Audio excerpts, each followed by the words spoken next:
chegada dos 40 é marcada por transformações na vida de toda mulher. Nessa época, acontecem mudanças metabólicas, clínicas e hormonais, que precisam de cuidados e manutenção para que se mantenha a qualidade de vida da mulher. Minha prosa de hoje é com a doutora Fabiana Valério. Ela é ginecologista, obstetra, sexóloga e um monte de outras coisas mais, porque nós somos muito, né?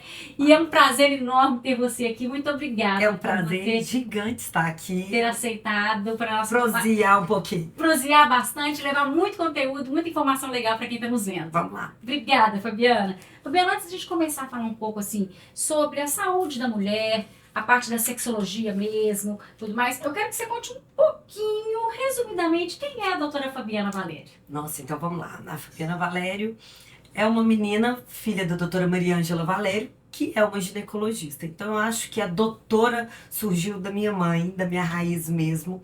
A minha mãe me inspirou. Eu olhava para ela e falava, mãe, eu quero ser ginecologista, quero ser médica. Ela nunca forçou, sempre deixou suave mesmo a vontade.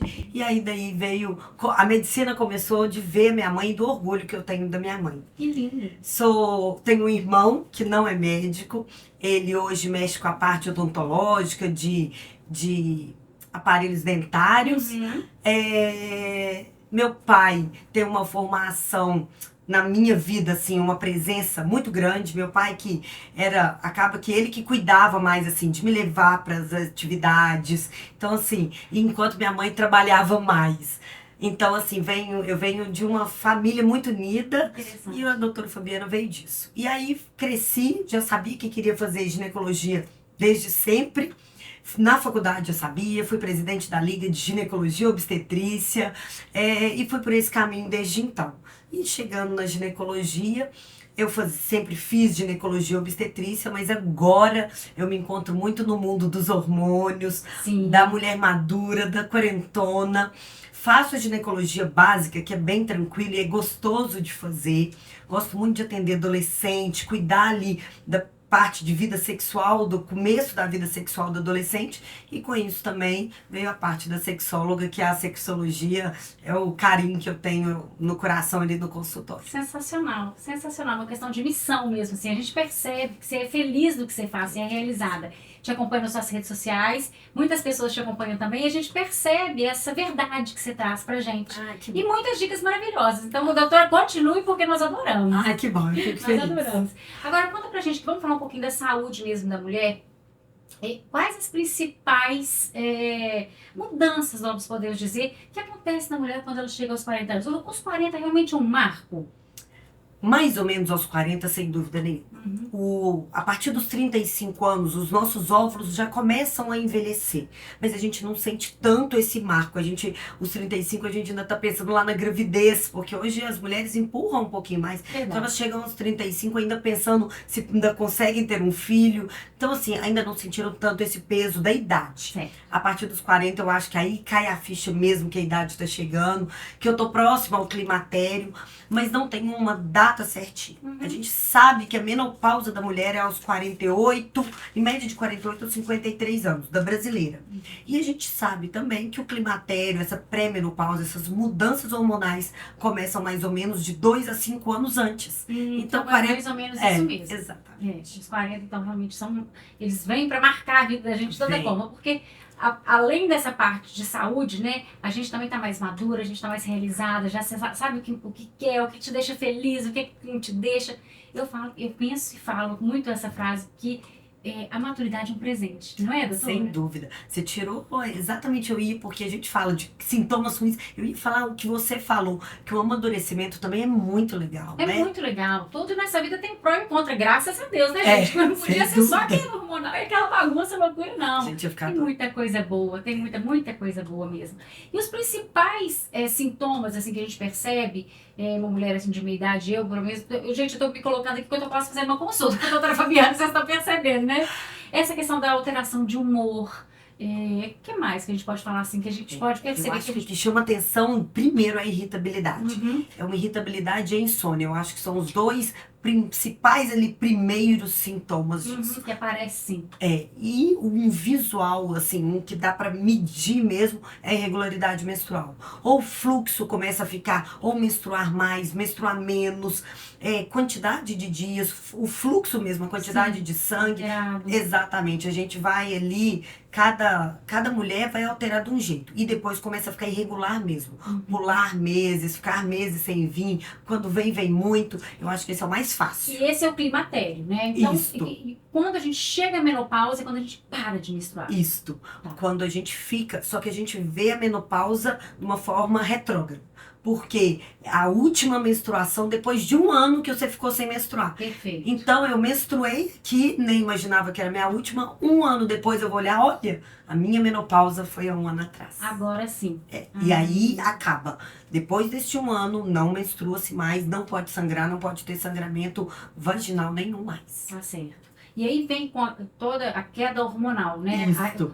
O temor das mulheres, né? Na verdade, assim. Porque aí é que cai o nosso último hormônio, assim. Porque no climatério Sim, a gente todo ainda o tem processo, né? o estrogênio, só que tá caindo a testosterona e a progesterona. E isso é outro sintoma, a baixa libido. Que também eu acho que, baixa de libido, que vem que muito, pega assim, muito, né? com certeza, para E muitas aí- mulheres. Tem um desequilíbrio. Quando o estrogênio cai também, é a menopausa. Aí sim, encerra-se tudo, já Tudo. não ovula mais, já não menstrua mais nada. Que começa né? as ondas de calor, porque aí tem muita mulher que me procura menstruando com onda de calor, principalmente nesse período de calor. Agora a gente confunde, porque tá muito calor. Você acha que tá diferente, mas é o calor mesmo. É porque realmente está muito quente, é verdade seja dita. Nós estamos tendo uma coisa que nós nunca tivemos. Né? Não dá pra Assim, confundir. primavera, né? Exato, E a gente exato. com esse calor. Então, perde-se um pouco isso, mas a onda de calor da menopausa não é no corpo todo, é mais de cabeça, assim, mais na cabeça, parece que o fogo sobe mesmo. E é depois que acaba a menstruação. Ele é na menopausa e não no climatério. É muito raro de se ter no climatério a onda de calor. Muito interessante isso aí, é esclarecedor, realmente. E a gente acaba ganhando um pouco mais de peso, tem todo esse o metabolismo em todo ele vai diminuir, né? Claro, ganha esse peso pelo metabolismo e o hormônio feminino é um que não deixa a gente ter tanta gordura abdominal. Tanto que o homem é mais barrigudinho, que a gente ainda verdade. deixa isso pra eles. Eles acabam adquirindo mais um cinturão aqui. Isto. É verdade. E a mulher menopausada começa a perder a cintura, que é uma das coisas que incomoda também. Então a gente às vezes nem tá engordando porque ela vigia o peso, faz exercício físico, Isso. mas tá ganhando, tá perdendo uma forma corporal que tá incomodando. Vamos falar desse tratamento aí. Tanto da reposição hormonal, quando a gente está já entrando, né, na fase do climatério, a gente já pode começar com essa terapia. Já. Tá. Hoje a gente fala que é imprescindível a gente pensar em hormônio na menopausa. Mas a mulher que tem sintomas já pode fazer, já ir repondo os que já estão começando a diminuir ali no climatério. Tá, então tem que ter toda uma análise mesmo, Isso. para que repor exatamente aquilo que você precisa. Porque, igual a baixa libido, envolve vários outros sintomas, na verdade. Pode ser psicológico, porque às vezes não é só uma questão hormonal, mas tem é um todo, né? Claro. A mulher é Não completa. A gente só dá o hormônio, sendo que tem uma parte psicológica ali toda atrapalhada. Isso. Aí eu acho que a parte que mais me preocupa hoje quando a gente fala de libido é todo mundo pensar que é só hormônio. E eu falo que é uma briga boa pra mim, porque eu tenho uma pós-graduação em hormônio e tenho uma em sexologia. Então é uma briga interessante. Mas o que a gente tem de nível de evidência A, o que é isso? A é que prova, tem comprovação científica que melhora mesmo. B melhora. C a gente ainda não tem uma comprovação e vai piorando de acordo com o subido abecedário, né? E aí, o nível de evidência A fala-se da parte psicológica, de conversar, de pensar em sexo, de ter tempo para ela, de autoestima. Isso, às vezes, é muito mais importante do que um hormônio quando a gente não está na menopausa. Na menopausa, a gente sabe que o hormônio também tem uma parcela importante disso. Sim. Então, é multifatorial. a mulher jovem ou no climatério tem que pensar que não é só hormonal. Tem que olhar para si, o que eu tô fazendo pro meu relacionamento, o que eu tô fazendo pra minha vida sexual. Eu falo que a vida sexual da mulher, o querer, né, ter vontade, ter apetite sexual, é como se fosse querer emagrecer. Só querer o corpo da gente não sabe que é pra funcionar, que não é Tem pra que ter. fazer algumas Você tem que coisas. agir para isso acontecer. Aham. E agir mesmo de pensamento, de tudo. E o papel do companheiro, da companheira é extremamente importante, né? Muito O importante. diálogo é muito importante, né? Muito. Então dá umas dicas pra gente. O que, que a gente pode fazer assim? Comecei a ter diminuição da vontade, a libido tá lá embaixo, não quero fazer sexo. Às vezes até a questão da lubrificação tá diminuída. Todas essas coisas que podem acontecer. A primeira coisa é nunca acomodar. Então nós vamos ter que trabalhar esse pensamento de, às vezes, ler um livro. A gente tem livros muito importantes, livros de uma conotação bem feita para mulher, assim. Não é aquela coisa pornográfica, Sei. sabe? É um estimulante mesmo. Entendo. Então, são livros muito legais. Hoje até as séries estão sendo mais voltadas para nós mulheres e para, né, pensar ali em estimular esse desejo sexual. Não ter pensamento inibitório. Eu acho que esse eu gosto muito dele. Porque a mulher tá cansada, tá no dia a dia, e o marido chega e faz um carinho nela, ela pensa assim, ai, que preguiça. E ela já destruiu metade do que ela fez durante o dia inteiro. Então, pensar tipo, ele ainda me deseja, ai, que bom ele tá me procurando. Então, isso é muito legal, assim, desse contexto. Pensar em sexo ao longo do dia, e aí a gente vai fazer algumas, eu brinco que eu vou dar exercícios. Põe no celular ali, faz um grupo de WhatsApp e coloca assim, amor, tô com desejo por você hoje. Às vezes vai começar sem o desejo, Entendo. mas para ir É um estimulando, estímulo. Aham. exatamente. É um combustível ali. Isso. E colocar no celular também, pôr um despertador, lembrar que eu desejo ele, fazer um estímulo, pôr um foguinho no despertador ali, pra dar um beijo diferente. Acorda de manhã cedo e tenta fugir daquela rotina de bom dia. Dá um beijo com vontade. Então, isso tudo é muito importante. Alimenta, né? Alimenta. A gente tem que fazer a nossa parte. Eu acho que cada um tem que fazer a sua parte para que tenha aquele relacionamento saudável mesmo. Isso. Correr atrás da autoestima. Gente, se você tá bem com você mesma, é impossível, A né? atividade Desejar. física entra muito, sexo demais, doutora. entra muito. Eu acho que, e eu gosto de uma coisa que eu sempre proponho, de fazer sexo programado. Quando a gente fala em sexo programado, muita mulher pensa assim, nossa, mas eu sou obrigada a fazer? Acho Não isso é super uma bacana. obrigação, Uhum. é uma programação. Sempre a gente tem um dia da semana que no dia seguinte é mais tranquilo. Então você vai pegar aquele dia e combinar com o marido de sair, de fazer, vai ser o seu dia. Por quê? Se você programa, você vai pensar no que vestir, Uhum. no que alimentar para ficar mais leve, né? Então, assim, tem toda uma programação que é esse estímulo para chegar na hora H e Já querer. entra mentalmente, vai trabalhando aquilo e realmente faz sentido. Isso. Porque a rotina faz com que a gente caia mesmo no cansaço, deixa o cansaço vencer, nesses dias muito quentes, muito que a gente chega extremamente cansado em casa, fala, nossa, eu quero mais um banho, quero dormir, não quero mais nada, né? Tem que fazer mesmo essa preparação. Isso. E Ela- trazer o marido pra junto, né, Claro, gente? claro, tem que conversar. Porque tem tanta paciente que a gente orienta tudo e fala assim, mas meu marido não faz nada disso, é só chegar lá na hora H e ponto. Então nós vamos sentar, você ou trazer pra mim, ou você, mulher, você vai ter até um tato melhor, até onde você pode ir com ele, mas introduza a conversa. Às vezes eu falo isso muito, como introduzir uma conversa dessa Isso. com o marido, Às né? vezes a mulher fica até sem jeito de trazer essa Não, muito, introdução. porque eles nunca conversaram. Aí Aham. ele se vê de frente e ela vai chegar assim, ó, vamos conversar de sexo, não é assim, né?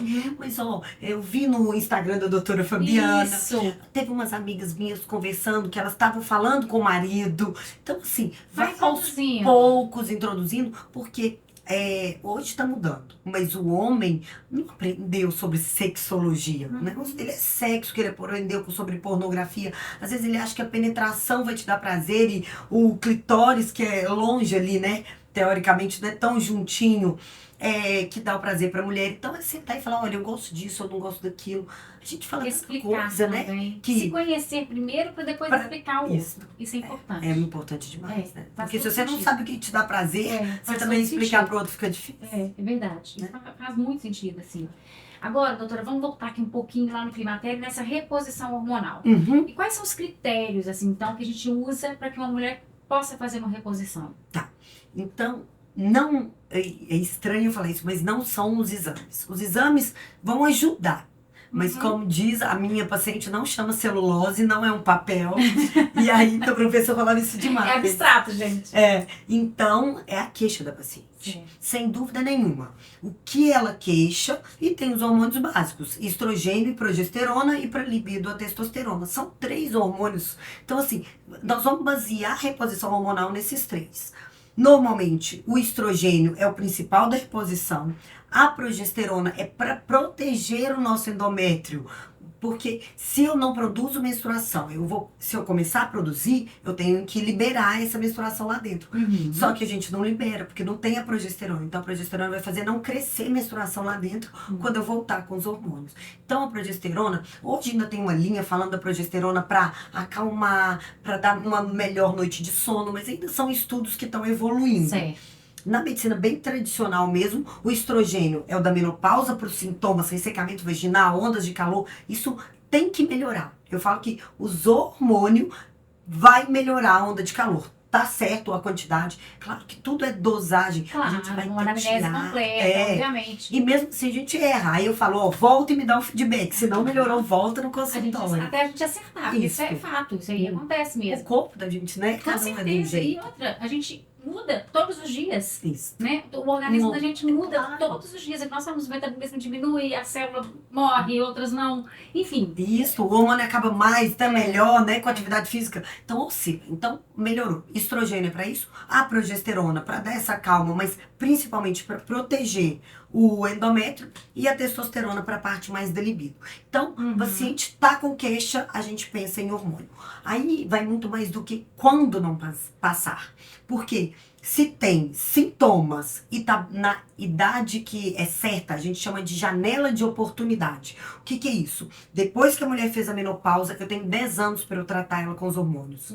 Depois disso, o risco é maior do que o benefício. E aí a gente não vale a pena. O que dá dó, porque tem paciente que chega pra mim hoje, falei, eu vi no seu Instagram, eu queria hormônio, só que ela já passou dessa janela de oportunidade. Claro que não significa que eu vou falar, olha, um beijo e fica com esses sintomas, não é isso. Mas hormônio não. Aí a gente vai tratar um ressecamento vaginal, entrar com chás, alguma coisa mais natural para essas queixas da paciente. Um laser vaginal pro ressecamento. Muito interessante. Né? Então, assim, a gente vai cuidar de outras formas. Mas então, reposição hormonal para todas as pacientes que têm sintomas.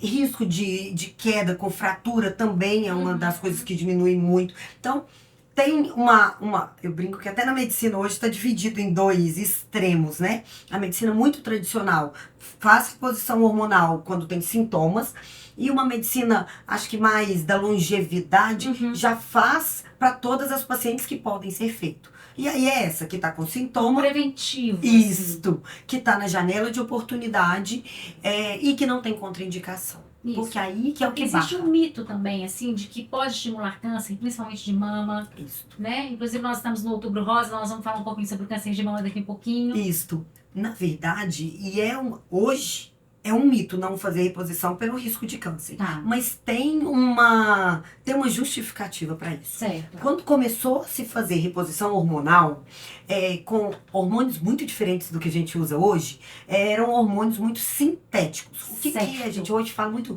bioidêntico, sintético. Bioidêntico, a nossa conotação de bioidêntico é que é exatamente o mesmo hormônio que o nosso corpo produz. Então, por exemplo, eu vou tomar estradiol porque meu corpo produzia estradiol. Eu vou tomar progesterona porque meu corpo produzia. Só que tinha o etililestradiol, tem a progestina. São hormônios que parecem com o nosso, mas não são. Certo. Então, antigamente, quando começou a reposição hormonal, ele era um estrogênio sintético que era retirado de éguas prenhas, mas parecia muito com o nosso. E oral. E quando foi fazer, começou a fazer um estudo, que foi o maior estudo que a gente teve, que chama WHI. E eles começaram a dar esses hormônios e deram muita paciente. É o maior estudo que a gente tem até hoje. Nunca teve um tão grande. E esse estudo foi interrompido no meio, saiu na mídia e falou, não pode dar porque essas mulheres estão morrendo. As mulheres que estão no estudo tomando hormônio estão morrendo. E aí, mais do que câncer de mama, foi de trombose, acidente cardiovascular e mama. E aí, depois disso, foi mudando e as pessoas, uns 10 anos depois, você fala, tem alguma coisa errada? Não é possível, né? E hoje, com as medicações mais modernas, com As hormônios pesquisas. bioidênticos, a gente pode tentar e fazer. Só que eles pegaram essas pacientes que morreram e foram ver o histórico delas naquele Certo. estudo. E eles deram para mulheres que tinham risco cardiovascular, então mulheres obesas, fumantes, que aí o risco de ter uma trombose, É um maior. infarto é muito maior. Deram para mulheres fora da janela de oportunidade, que é essa depois dos 10 anos. Então tinha muita mulher. Então, não é um hormônio, uma coisa que a gente daria hoje em dia. Certo. Então, daí que vem esse mito de que o hormônio causa câncer. Deram hormônio sem antes fazer uma mamografia, então às vezes ela já tinha uma lesãozinha ali. Exato. E é claro, tem cânceres na mulher que são estrogênio dependentes. Então, se eu dar estrogênio, pode aumentar. Então, precisa pesquisar antes. Então, foi todo um estudo feito errado e que gerou esse medo todo e agora um mito que não pode usar por causa que dá câncer. Mas é por isso que nós estamos trazendo a doutora aqui para esclarecer essas coisas, porque realmente, às vezes a pessoa escuta falar, quem conta um conto aumenta um ponto, né? Exato. E aí você escutou aquilo e interpretou de uma forma, então a gente precisa mesmo de procurar profissionais corretos, para que nos instruam verdadeiramente, tragam essa informação real que a gente precisa.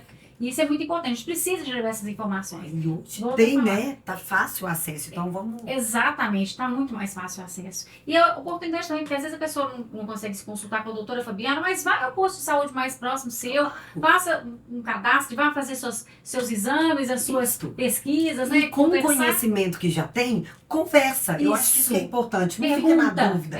Pergunta. Não chegar lá no ginecologista e ficar calado e ele te passar, ó, toma esse hormônio. E você aceitar isso, pergunta, esse hormônio é bioidêntico, é bom pra mim, eu posso usar? Não fique na dúvida. E leve suas dúvidas também, olha, eu vim porque eu tenho essa queixa, eu ouvi falar disso e disso, tem mais liberdade, né? Que eu melhore isso que eu tô sentindo, né? O que nós podemos fazer pra eu melhorar isso que eu tô sentindo? Essa medicina fria de antigamente, que o médico estava exatamente, né? O médico parece que era colocado num pedestal, ou se colocava, era colocado, né? E não tinha uma troca. E o paciente não tinha essa coragem também de fazer perguntas, né? Não era humanizado, vamos dizer. E hoje, essa paciente que chega muito calada me incomoda muito mais do que a que chega perguntando, né? Que ela me dá... Né? Ela me dá a liberdade de falar também, de conversar. E, claro, ela vai ficar muito mais satisfeita com a minha consulta se ela tirar todas as dúvidas. Eu prefiro as falantes. É verdade, mas é verdade mesmo. Tem que perguntar, tem que não ficar com vergonha, não. Porque, às vezes, a pessoa, devido à criação, crenças que já existem e tudo mais, fica até inibida de fazer perguntas, certas perguntas, né, doutora? Até para uma mulher, para uma médica mulher. Exatamente, volta lá onde você disse... Fica inibida de entrar com esse assunto com o marido, falar, olha, eu não tô tendo lubrificação, tá doendo, tá me incomodando, eu não quero por isso, né? Eu acho que o diálogo, ele é o melhor que a gente pode fazer, é conversar sempre, esclarecer tudo e perguntar. Isso. Né? Não tem vergonha de perguntar. Não, nunca tem, gente. Maravilhoso, maravilhoso. Doutora Fabiana, agora, aqui no De Prosa, nós temos 2 momentos importantes. Tá. O primeiro é o corte e o close, e depois nós vamos fazer um brinde também, para finalizar essa nossa prosa maravilhosa aqui. Mas, eu quero que você conte pra gente um corte primeiro. O que você cortaria na sua... Vamos falar da sua vida profissional como médica, assim, mas pode falar do que você quiser, da saúde da mulher, alguma coisa que você corte, que você corta, alguma coisa que você não queira que aconteça mais, ou que você não tenha gostado. E depois você vai falar um pouquinho, vai dar um close pra gente. O que você quiser. Mas voltado por esse assunto aqui que nós estamos falando, assim, dessa saúde da mulher e tudo mais. Que você corta, que você dá o close. Tempo pra ela, Aaron. Ah, meu Deus! Como que eu vou fazer? É porque, na verdade, eu acho que eu já tô conseguindo cortar muita coisa, né? Eu diminuo um pouquinho a obstetrícia da minha vida, que é uma coisa que foi super difícil eu cortar. E eu ainda não cortei. Minhas gestantes estão aí pra provar. Mas é porque me toma muito tempo. Me toma tempo tanto no consultório, quanto principalmente em casa. De responder mensagem, de sair durante uma apresentação dos meus filhos. Eu faço isso pouco, porque a única coisa que eu falo que está na frente das meus pacientes numa urgência são meus filhos. Perfeito. Então, assim, eu ainda consigo fazer isso. Mas eu acho, assim, o plantão, a obstetrícia, cada vez mais, eu acho que é o meu principal corte aí, mas que eu tenho um apego muito E grande. é madrugada também, né? Porque às vezes a mulher entra em trabalho de parto em plena madrugada, você tem que sair É muito correndo. difícil. E por a gente estar inteira no dia seguinte também é muito pesado. E Imagina. eu cancelar meu consultório é muito chato, assim, né? Então, assim, eu acho que, sem dúvida, é um corte que eu ainda vou fazer aos poucos, eu vou Uma vou transição. conseguindo. Vai acontecer uma transição aí. Eu acho que é esse o principal. E o close? E o close, cada vez mais uma vida sexual boa para meus pacientes. Não Maravilha. tem dúvida. Eu queria, assim, teve uma pessoa que chegou para mim e falou assim, você acha que aquela pessoa ali de 70 anos, as mulheres de 70 anos vão ter uma vida sexual? Já tem mais não, Fabiana, elas nem querem. Eu falei, mas eu quero que queiram. Eu quero que todos os meus pacientes tenham uma vida sexual boa. Elas podem, né? Exatamente. Inclusive, elas podem até não ter, mas existe essa possibilidade de querer, de ter, de fazer ali. E claro, com 70, o marido também já não tá aquela potência. Então é dentro da possibilidade deles, da vida deles. Mas não falar assim, eu não tenho porque eu não tenho condição, né? O meu corpo não me deixa por ressecamento, por isso. Então eu acho que eu gostaria muito. É possível, né? É. Maravilhoso, close maravilhoso, adorei. Muito bom. Agora vamos falar um pouquinho sobre o câncer de mama, porque nós estamos no Outubro Rosa e nós precisamos mesmo de divulgar. É uma campanha maravilhosa que existe mundialmente, né? Isso. E acontece em outubro para a gente ter essa consciência e procurar mesmo fazer os exames preventivos. Quero que você fale um pouquinho pra gente sobre essa importância. O Outubro Rosa veio para uma questão muito do câncer de mama, mas virou um movimento feminino, né, da saúde feminina. Então a gente chama atenção para tudo. E é muito bonitinho falar do câncer de mama, colocar, né, um símbolozinho rosa ali com a fitinha, mas é mais importante você levantar e falar assim, ele vai mexer comigo. Então que seja em todo outubro, daquela sacudida para ir cuidar da sua saúde. E tanto saúde da mama, como saúde da mulher de uma forma geral. Isso. Não tá malhando? Vamos malhar, né? Vamos fazer uma atividade física. Mas começou mesmo o Outubro Rosa com o câncer de mama, porque estava tendo uma queda muito grande no número de mamografias e o crescimento do câncer de mama. Então criou-se para conscientizar a mulher, principalmente a mulher acima dos 40, que é a que está mais propícia a isso, a fazer as mamografias a partir dos 40 anos anualmente. A mamografia é muito importante. Muito importante. É um exame até um pouco dolorido, mas que é necessário. E não tem substituto. E nessa época do ano também a gente vê maior disponibilidade desse exame, né? Isso. Às vezes tem aqueles caminhões móveis dos Sesc, Senac que fazem. Então é a hora da gente procurar mesmo. Mobilizando para isso, né? Para ativar mesmo o interesse e procurar. Vai no posto de saúde, fala onde é que eu posso me inscrever aqui para fazer? Onde que eu faço o cadastro para fazer um exame e tudo mais? E o autoexame, né, doutora? E o autoexame. Eu acho que muitas vezes a mulher fala assim, eu não sei fazer. Eu falei assim, o importante é você conhecer sua mama. Se toque e se conheça. Porque se aparecer alguma coisa de diferente, você está sabendo. Então, não é se é o jeito certo, claro, fazer círculos, puxar, palpar, dedilhar. Exatamente. Ver consistência diferente, um líquido diferente que sai do mamilo, isso é muito importante.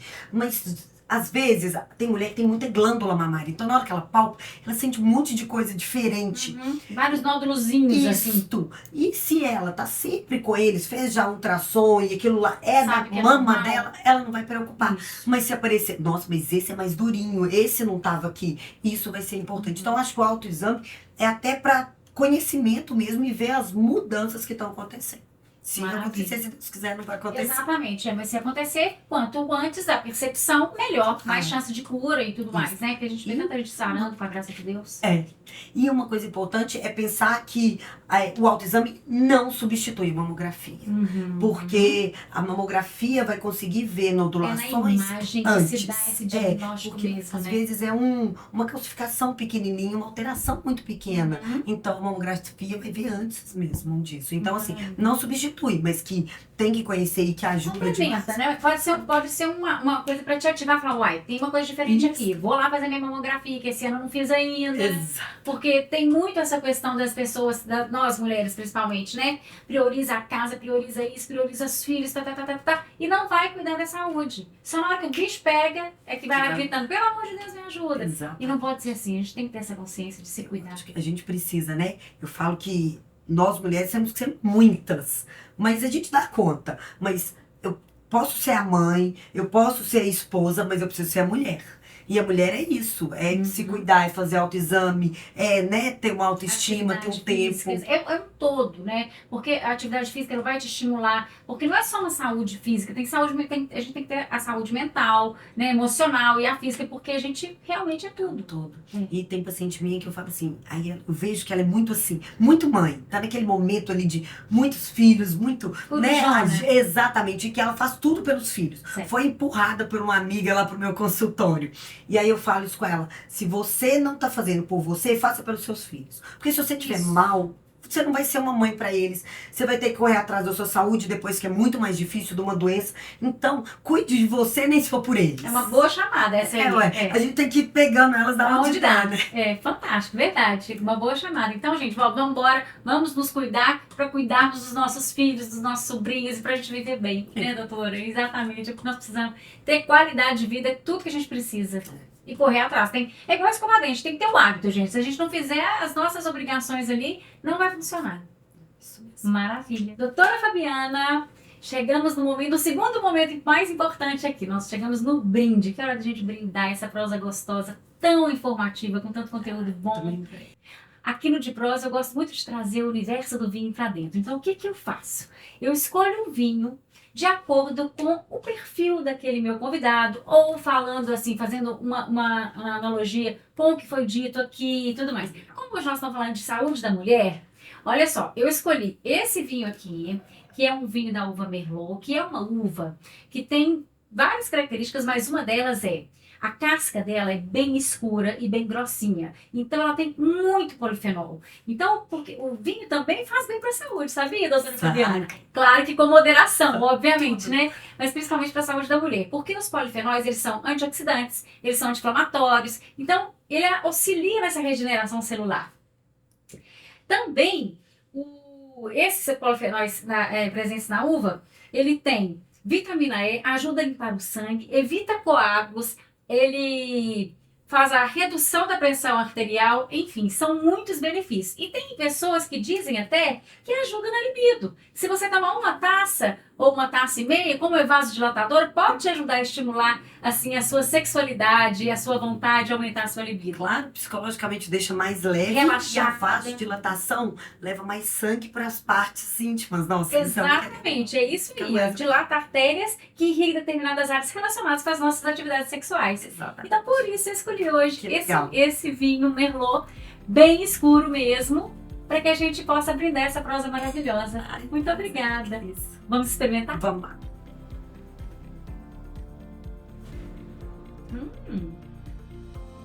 Tá muito bom. Delícia. Tá uma Perfeito. delícia. Tá gostoso, a temperatura também tá boa. Enfim, maravilha.